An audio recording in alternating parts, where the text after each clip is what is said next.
बड़ा सज्जन है, भरा है मेरा, समझ लो भरा ही है।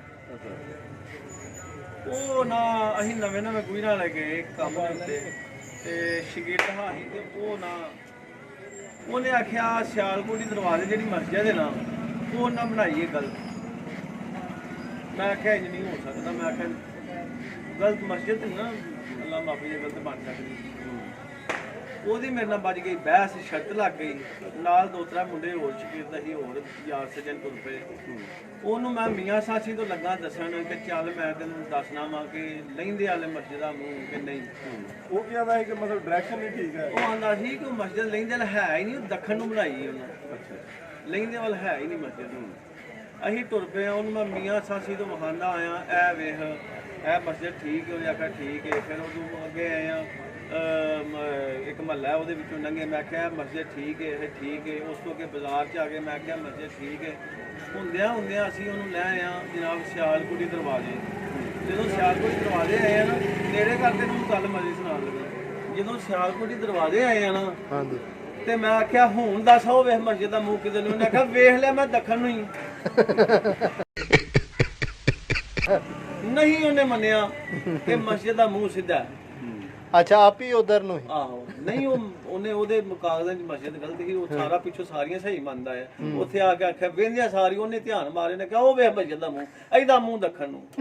ਸਮਝ ਗਿਆ। ਤੈਨੂੰ ਮੈਂ ਸੱਜਣ ਦੀ ਹੋਰ ਇੱਕ ਗੱਲ ਸੁਣਾਉਂਦਾ।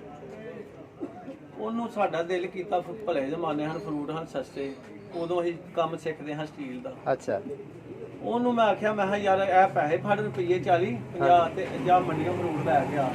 ਭਰਾ ਯਾਰ ਗੱਲ ਸੁਣਨ ਵਾਲੀ ਉਹਦਾ। ਉਹਨੂੰ ਮੈਂ ਆਖਿਆ ਰੁਪਈਏ 40 50 ਮਾਰੇ ਮੰਡੀਆਂ ਜਾ ਕੇ ਨਾ ਤੇ ਤੂੰ ਸਾਡੇ ਵਾਸਤੇ ਫਰੂਟ ਲਾਇਆ। ਉਦੋਂ ਕੇਲਾ ਵੀ ਵਾਹ ਆ ਜਾਂਦਾ ਸੀ, ਸਾਰੀਆਂ ਸ਼ੈਵਾਂ। ਕਿੰਨੀ ਦੇਰ ਪੁਰਾਣੀ ਗੱਲ? ਕੋਈ ਗੱਲ ਹੈ, ਕੋਈ 14 16 18 ਸਾਲ ਪੁਰਾਣੀ। ਬਾਬਾ ਦੇ ਦਿਓ, ਸਸਤਾ ਸੀ।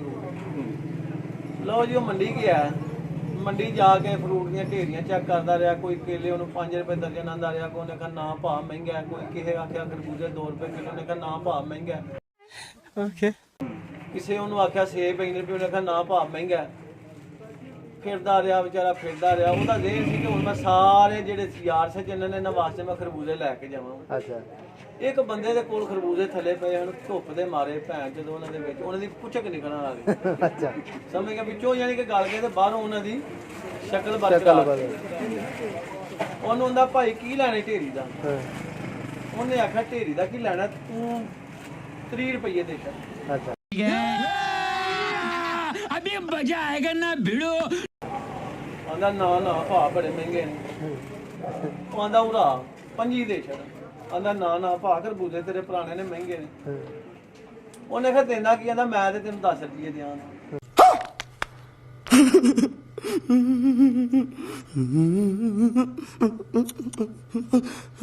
ਉਹਨੇ ਆਖਿਆ ਚੁੱਕ।